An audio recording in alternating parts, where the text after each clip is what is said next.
Hi guys. Hi ಎಲ್ರಿಗೂ.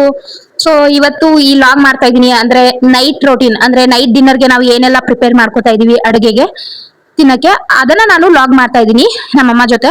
So ನಾನು ಕೆಲಸದಿಂದ ಬಂದ್ಬಿಟ್ಟು ಫ್ರೆಶ್ ಅಪ್ ಆಗಿ ದೇವ್ರಿಗೆ ಕೈ ಮುಗ್ದು ಆಮೇಲೆ ನಮ್ಮಮ್ಮ ಸ್ವಲ್ಪ ರೊಟ್ಟಿ ಮಾಡ್ಕೊಟ್ಟಿದ್ರು, ಹೋಗಿ ಕೊಟ್ಟು ಬಂದೆ.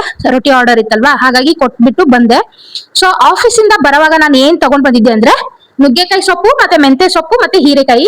ಯಾಕಂದ್ರೆ ಪಲ್ಯಗೆ ಏನ್ ಮಾಡ್ಬೇಕು ಅಂತಂದ್ರೆ ಫ್ರಿಜ್ ಅಲ್ಲಿ ಏನೂ ಇರ್ಲಿಲ್ಲ, ಹಾಗಾಗಿ ನಾನು ಇದು ಹೀರೆಕಾಯಿ ತಗೊಂಡ್ ಬಂದೆ. ಸೊಪ್ಪು ಮತ್ತೆ ತರಕಾರಿ ಎಲ್ಲ ಹೆಲ್ತ್ ಗೆ ತುಂಬಾನೇ ಒಳ್ಳೇದು. ಹಾಗಾಗಿ ಇವಾಗ ಸೊಪ್ಪು ಜಾಸ್ತಿ ತಿನ್ನೋದು, ತರಕಾರಿ ಜಾಸ್ತಿ ತಿನ್ಬೇಕು ಅಂತ ಡಿಸೈಡ್ ಮಾಡ್ಕೊಂಡು, ಬಟ್ ಇವಾಗ ಜಾಸ್ತಿ ತಿನ್ಬೇಕು ಅಂತ ಹೇಳಿ ಪ್ಲಾನ್ ಮಾಡ್ಕೊಂಡು ಎಲ್ಲಿ ಸೊಪ್ಪು ಇರುತ್ತೆ ಅಲ್ಲಿಂದ ಎಲ್ಲ ಸೊಪ್ಪು ತಗೊಂಡ್ ಬಂದ್ಬಿಡ್ತೀನಿ.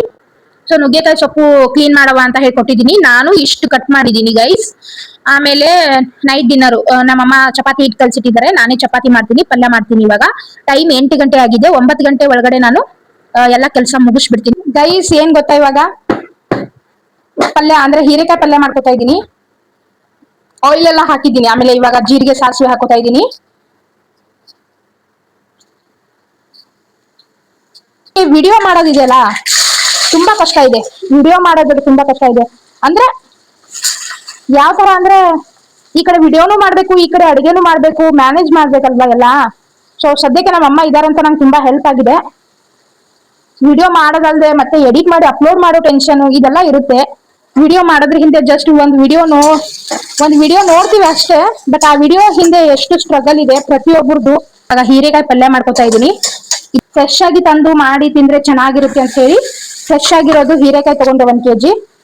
ಸ್ವಲ್ಪ ಉಪ್ಪು ಹಾಕೊಂಡ್ಬಿಡ್ತಾ ಇದೀನಿ, ಯಾಕಂದ್ರೆ ಉಪ್ಪು ಹಾಕಿದ್ರೆ ಸ್ವಲ್ಪ ಬೇಗ ಬೇಯುತ್ತಲ್ಲ. ಹಾಗಾಗಿ ಟೈಮ್ ಎಷ್ಟು ಇಂಪಾರ್ಟೆಂಟ್ ಅಂದ್ರೆ ತುಂಬಾ ಇಂಪಾರ್ಟೆಂಟ್. ಟೈಮ್ ನಮ್ಗೆ ವೇಟ್ ಮಾಡಲ್ಲ, ಅಂದ್ರೆ ಟೈಮ್ ನಮ್ಗೆ ಯೂಸ್ ಮಾಡೋದಲ್ಲ, ನಾವು ಟೈಮ್ ನ ಯೂಸ್ ಮಾಡ್ಕೋಬೇಕು. ದಿನಾಲು ಒಂದೊಂದು ನಿಮಿಷನೂ ಅಷ್ಟು ಇಂಪಾರ್ಟೆಂಟ್ ಆಗುತ್ತೆ ನಮ್ಮ ಲೈಫಲ್ಲಿ.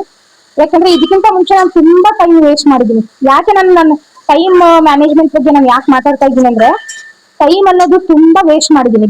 ಅಂದ್ರೆ ಮುಂಚೆ ನನಗೆ ಅನುಭವ ಇಲ್ಲದೆ ಇರುವಾಗ, ಟೈಮ್ ವ್ಯಾಲ್ಯೂ ನನಗೆ ಗೊತ್ತಿಲ್ಲದೆ ಇರುವಾಗ ನಾನು ತುಂಬಾ ಅಂದ್ರೆ ತುಂಬಾ ವೇಸ್ಟ್ ಮಾಡಿದ್ದೀನಿ. ಅದಕ್ಕೆ ಈಗ ಡಿಸೈಡ್ ಮಾಡ್ಕೊಂಡ್ಬಿಟ್ಟಿದ್ದೀನಿ ಟೈಮ್ ನಾನು ವೇಸ್ಟ್ ಮಾಡಬಾರ್ದು ಅಂತ ಹೇಳಿ. ಈ ವಿಡಿಯೋ ನೀವು ನೋಡ್ತಾ ಇದ್ದೀರಲ್ವಾ, ಸೊ ಟೈಮ್ ವ್ಯಾಲ್ಯೂ ಎಷ್ಟು ಇಂಪಾರ್ಟೆಂಟ್ ನಮ್ಮ ಲೈಫ್ ಅಲ್ಲಿ ಅನ್ನೋದನ್ನ ಜಸ್ಟ್ ಒಂದು ಕಮೆಂಟ್ ಮಾಡಿ ಫ್ರೆಂಡ್ಸ್. ನನಗೆ ಲೈಫ್ ಅಂದ್ಮೇಲೆ ಎಲ್ಲಾನು ಒಂದೊಂದ್ಸಲ ಅನುಭವ ಆಗುತ್ತೆ. ಸೊ ಆ ಅನುಭವ ಆದ್ಮೇಲೆನು ಮತ್ತೆ ನಾವು ಆ ಟೈಮ್ ನ ವೇಸ್ಟ್ ಮಾಡ್ತಾ ಇದೀವಿ ಅಂದ್ರೆ ನಮ್ಮಷ್ಟು ದಡ್ರಂತೂ ಯಾರು ಇಲ್ಲ. ಹಾಗಾಗಿ ನಾನು ನನ್ನ ಟೈಮ್ ನ ವೇಸ್ಟ್ ಮಾಡಲ್ಲ ಅಂತ ಡಿಸೈಡ್ ಮಾಡ್ಕೊಂಡ್ಬಿಟ್ಟಿದೀನಿ. ಇವಾಗ ಆಲ್ಮೋಸ್ಟ್ ಬೇಯ್ದಿದೆ ಹೀರೆಕಾಯಿ ಪಲ್ಯ.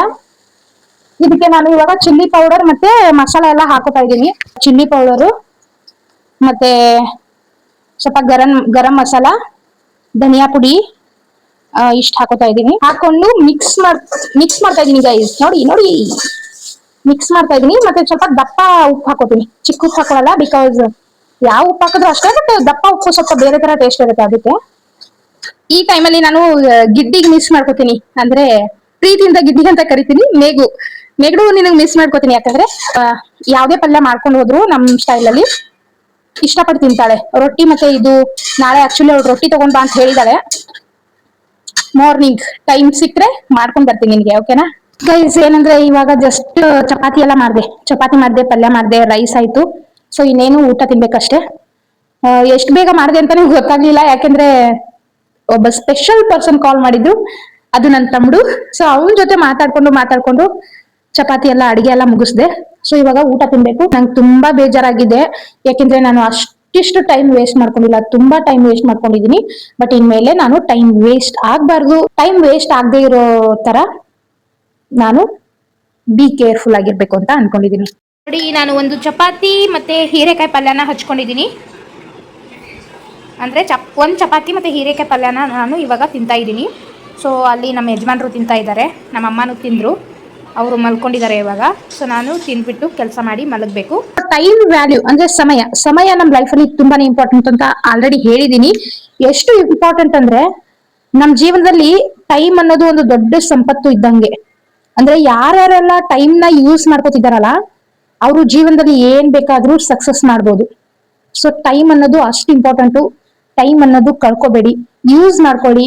ಏನ್ ಕನ್ಸಿದೆ ಅದನ್ನ ನನ್ಸ್ ಮಾಡ್ಬೇಕು, ಟೈಮ್ ನ ಯೂಸ್ ಮಾಡ್ಕೊಂಡು, ವೇಸ್ಟ್ ಮಾಡ್ಕೊಂಡಲ್ಲ. ನಮ್ಮ ಮನೇಲೂ ವಾಚ್ ಇದೆ, ನಿಮ್ ಮನೇಲೂ ವಾಚ್ ಇರುತ್ತೆ ಅಲ್ವಾ. ಸೊ ಏನ್ ಹೇಳಕ್ ಹೊರಟಿದೀನಿ ಅಂದ್ರೆ, ಗಡಿಯಾರದಲ್ಲಿ ಟೈಮ್ ಮಾತ್ರ ತೋರಿಸುತ್ತೆ, ಆದ್ರೆ ಆ ಸಮಯದ ಬೆಲೆ ನಮ್ಮ ಭವಿಷ್ಯವನ್ನ ನಿರ್ಧರಿಸುತ್ತೆ ಅಂತಾನೆ ಹೇಳ್ತೀನಿ. ಗಡಿಯಾರದಲ್ಲಿ ಟೈಮ್ ಮಾತ್ರ ಶೋ ಆಗುತ್ತೆ, ಆ ಟೈಮ್ ನ ಬೆಲೆ ನಮ್ಮ ಫ್ಯೂಚರ್ ಅನ್ನ ನಿರ್ಧರಿಸುತ್ತದೆ ಅಂತಾನೆ. ಎಷ್ಟು ಚಂದ ಅಲ್ವಾ ಕೇಳಕ್ಕೆ. ಮತ್ತೆ ಮತ್ತೆ ಆ ಲೈನ್ ನ ಓದ್ಬೇಕು ಅಂತ ಅನ್ಸುತ್ತೆ. ಸೊ ಜಸ್ಟ್ ಕೆಲಸ ಮುಗೀತು. ಅಂದ್ರೆ ಗೊತ್ತಲ್ವಾ, ಸೊ ಕಿಚನ್ ಎಲ್ಲ ಕ್ಲೀನ್ ಆಯ್ತು. ಆಮೇಲೆ ಆಮೇಲೆ ನಮ್ಮ ಯಜಮಾನ್ರು ಸಹ ಮಲಗಿದ್ರು ಊಟ ಮಾಡಿ. ನಮ್ಮಮ್ಮ ಆ ಕಡೆ ರೂಮ್ ಅಲ್ಲಿ ಮಲಗಿದ್ದಾರೆ ಊಟ ಮಾಡಿ. ನಾನು ಹೇಳೋ ಪ್ರತಿಯೊಂದು ಲೈನ್ ಅಲ್ಲೂ ಟೈಮ್ ವ್ಯಾಲ್ಯೂ ಎಷ್ಟು ಅನ್ನೋದನ್ನ ತುಂಬಾ ಕ್ಲಿಯರ್ ಆಗಿ ನಾವು ಕಂಡುಹಿಡಿಬಹುದು. ಜೀವನದಲ್ಲಿ ಅಂದ್ರೆ ಲೈಫ್ ಅಲ್ಲಿ ನಾವು ದಿನಾಲು ದುಡಿತಾ ಇರ್ತೀವಿ. ಆ ದುಡ್ದಿರೋಂತಹ ದುಡ್ಡನ್ನ ಒಂದ್ ದಿವಸ ನಾವು ಕಳ್ಕೊತೀವಲ್ವಾ, ಆ ಕಳ್ಕೊಂಡಿರೋ ದುಡ್ಡನ್ನ ನಾವು ಮತ್ತೆ ಸಂಪಾದಿಸಬಹುದು, ನಾವು ಮತ್ತೆ ಕಷ್ಟಪಟ್ಟು ದುಡಿಬಹುದು. ಆದ್ರೆ ಒಂದ್ಸಲ ಕಳ್ಕೊಂಡಿರುವ ಟೈಮ್, ಒಂದ್ಸಲ ನಾವು ಹಿಂದೆ ಕಳ್ಕೊಂಡಿರುವಂತ ಸಮಯ ಎಷ್ಟೇ ಕಷ್ಟಪಟ್ಟರು ನಾವು ಪಡ್ಕೊಳಕ್ ಆಗಲ್ಲ ಗೈಸ್. ಏನಂತೀರಾ, ನಿಜ ಅಲ್ವಾ? ಇದು ನಿಮ್ಗೆ ನಿಜ ಅನ್ಸಿದ್ರೆ ನನ್ಗೊಂದು ಕಮೆಂಟ್ ಮಾಡಿ. ನಿಜ ಅಲ್ವಾ? ಎಷ್ಟು ಚಂದ ಇದೆ ನೋಡಿ ಕೇಳಕ್ಕೆ. ಜಸ್ಟ್ ನಾನು ಇವಾಗ ಸುಮ್ಮನೆ ಕುತ್ಕೊಂಡು ಥಿಂಕ್ ಮಾಡ್ತಾ ಇದ್ದೆ ಟೈಮ್ ಯಾವ ರೀತಿ ಅಂತ ಹೇಳಿ. ಜಸ್ಟ್ ನನ್ ಮೈಂಡ್ ಅಲ್ಲಿ ಬಂತು ಗೈಸ್ ಇದು. ಒಂದ್ಸಲ ದುಡ್ದಿರೋ ದುಡ್ಡನ್ನ ನಾವು ಮತ್ತೆ ಸಂಪಾದಿಸಬಹುದು ಕಷ್ಟಪಟ್ಟು, ಆದ್ರೆ ಒಂದ್ಸಲ ಕಳ್ಕೊಂಡಿರೋ ಟೈಮ್ ನ ನಾವು ಎಷ್ಟೇ ಕಷ್ಟಪಟ್ಟರು ಪಡ್ಕೊಳಕ್ ಆಗಲ್ಲ ಫ್ರೆಂಡ್ಸ್.